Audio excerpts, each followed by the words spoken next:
I think it's multifolded. One, for the country, I think it's a good thing. You know, besides the discussions that are discussed, the engagement of people from overseas with South Africans. I mean, cultural interchange. I think for me, it's always important.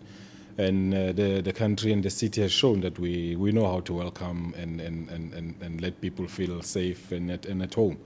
But for the topics themselves and the COP17, I think the engagements are tough. They were expected to be tough. But on the side events, there's lots of things that are good that have been announced and that are concrete, which is very good.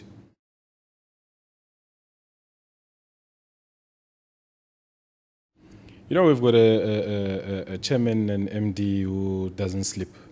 And we win so many of these things. But, you know, the last year's leadership award was very key in positioning Suzlon.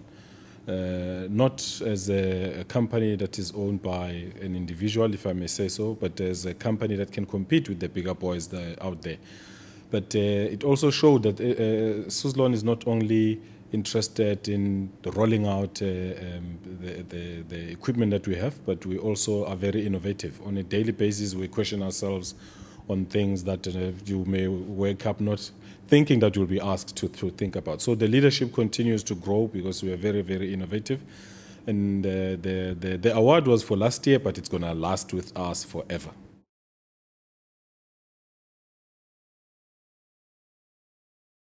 I think the world has not yet accepted the challenges of climate change. The moment the world has accepted it, then things would be easier to accept. We're still talking about other resources being cheap, fossils, you know.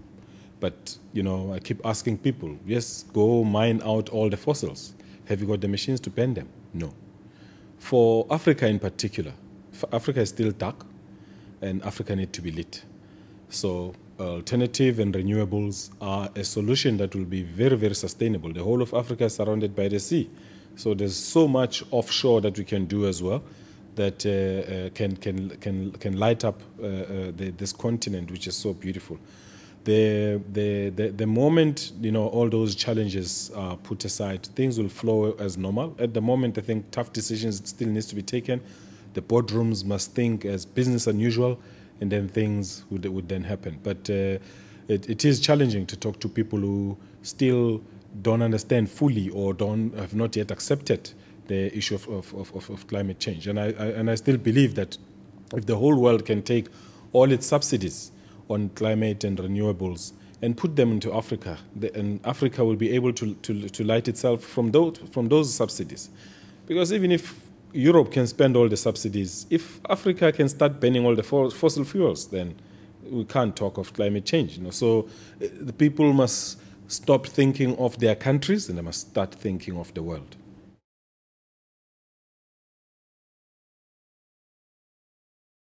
The wind energy sector is an interesting one. You know, the players that are in there are very matured, but we've got new players that are coming in.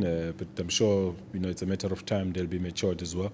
But the main issue is we still want to see renewables through wind energy being given the opportunity that it can bring. They are the fastest to can roll out. They can actually be rolled out as distributed generation for certain sectors. You don't have to be connecting it onto the grid.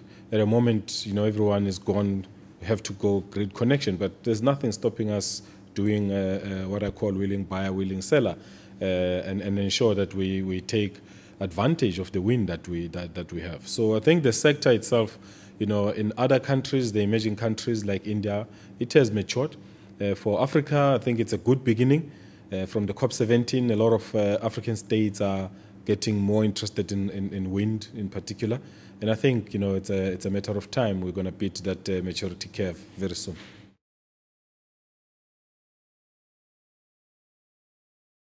From the COP, I think the policies, if the policies can be polished and the policies can be approved so that the private sector can know where can it be involved.